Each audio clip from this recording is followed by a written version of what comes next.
3 metal casters, and they're just before they go into the foundry, they're going to do a little dance for you.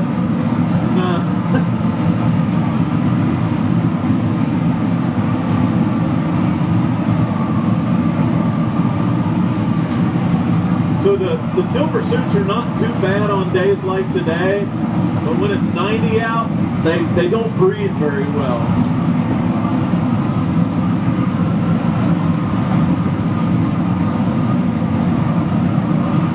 You guys can see from the LED readout in the back, you know, you can see that metal temperatures, it raises pretty quick. When I started talking, I think that it was at 2,030 degrees, something like that. So it's went up 50 degrees just in the 5 minutes I've been talking.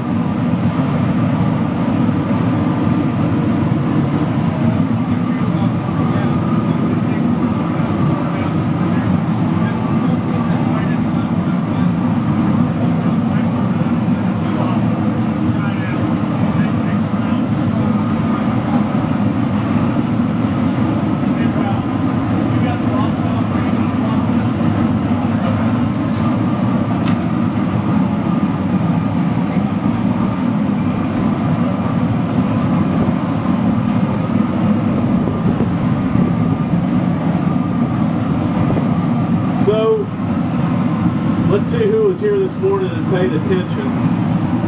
Does anybody know what the bell's going to weigh when it's done? 250, that's right. Hey, you cheated.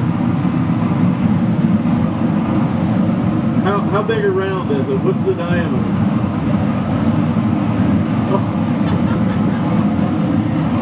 The bell will be 24 inches in diameter and weigh about 250 pounds.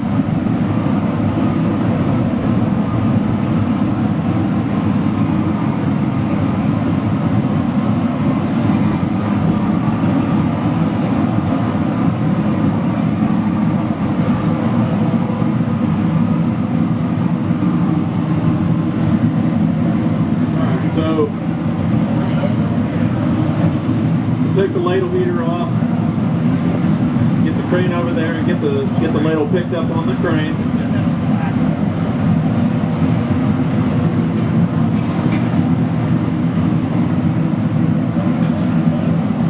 We'll put that propane tank pretty far away, just in case we splash a little metal.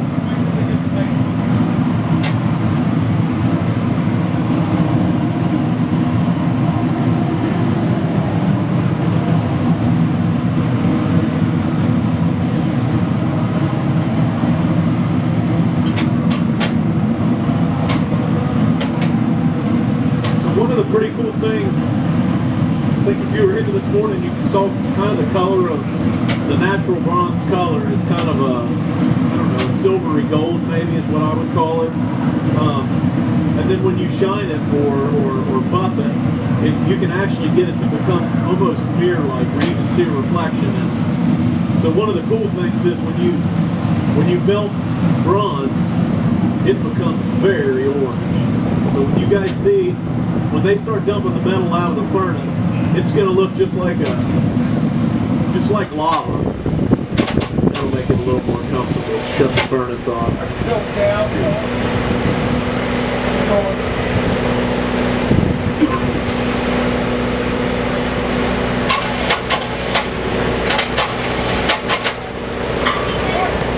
So they're going to put the ladle on those arms.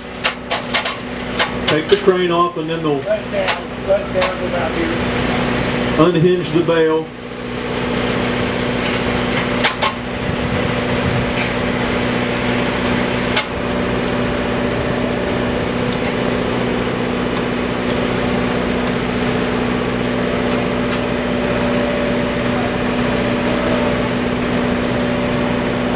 And then what they'll do is they'll empty all the contents of the metal out of the furnace into the ladle. We want to make sure we get all that bronze out of there, because we don't want the bronze to solidify inside the furnace. It's impossible to get out.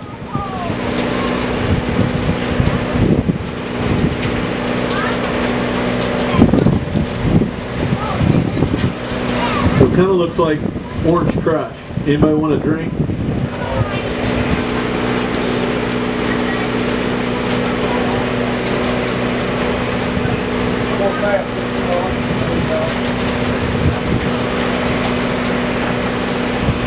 So another funny thing about molten metal is that it's very corrosive. The whole time that the metal is in the liquid state, it's forming any place that touches the atmosphere. It's forming like a crust. Basically, it's wanting to corrode right away, and it forms a crust. So, like, you know, even the whole time it's in the ladle right now, it's forming a crust, which the guys will eventually kind of skim off the top. The good thing about this crust, or about dirt that's in or on the metal, is the bronze is much denser than what the dirt is, so it causes all the dirt to float on the surface of the metal. So that's great when you start to pour, because when the metal runs in, even if you get some contaminants that are floating on top of the metal, it won't go down the gate and inside the mold, because it's always going to float on top of the bath of metal as we're pouring it into the mold.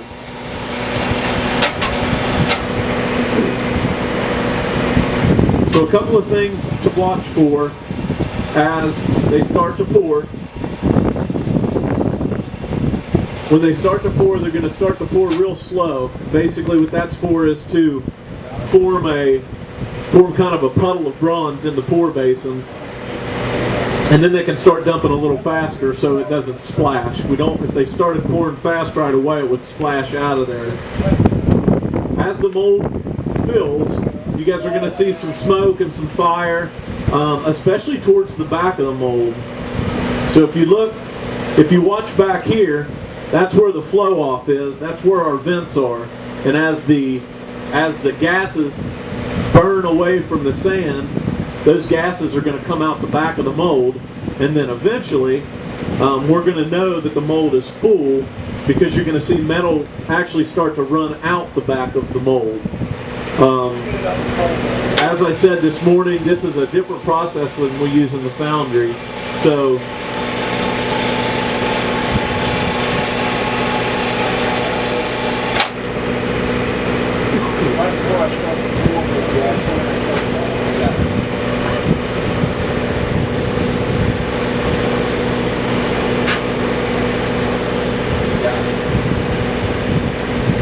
okay, so they're taking their time right now because the metal's still just a little bit too hot. So you can see them taking the temperature again.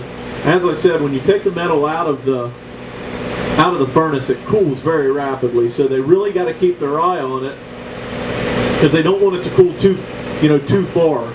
If the metal cools too far, you'd be forced to actually put it back in the furnace, heat it up again, and then take it out again.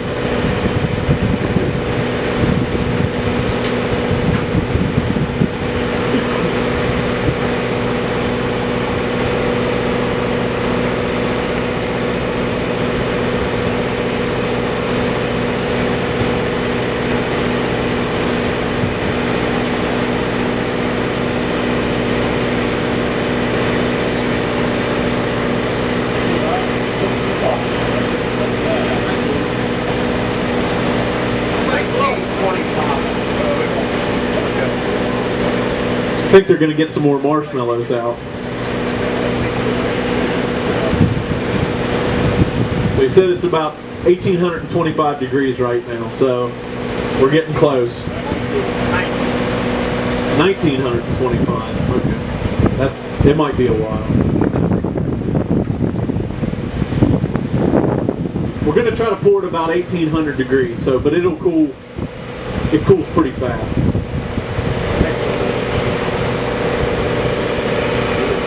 Alright, I think we're close.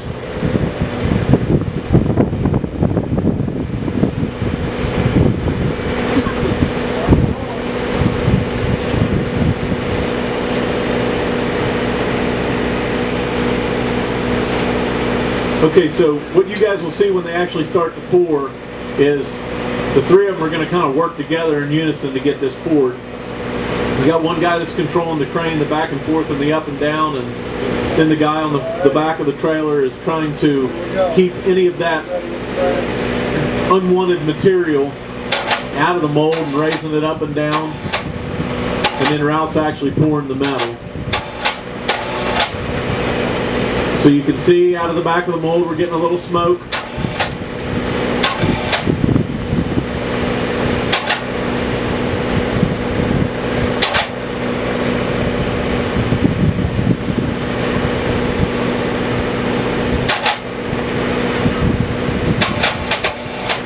And then you can see the metal now coming out of the back of the mold.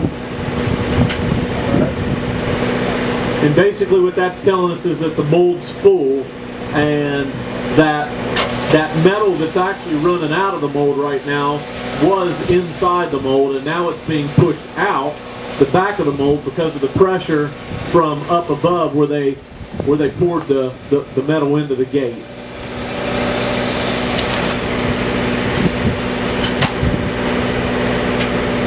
Hey, Owen, you're overflowing in the back.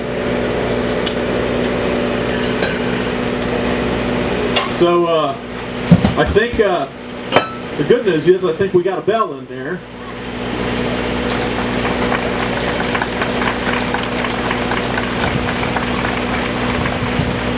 And now we have to wait till tomorrow because the bell's got to cool down before we can take it out of the mold. So come back at 11 o'clock tomorrow. We're going to take some people and give them a bronze sledgehammer and let them beat on the mold for a while and try to help us open it up. And then we'll break out the big tools and get the bell out of the mold. When it comes out, it's going to be black and ugly and not look like much of nothing.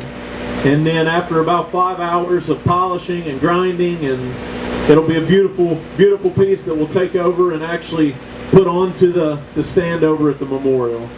So thank you guys for coming, and we look forward to seeing you back tomorrow.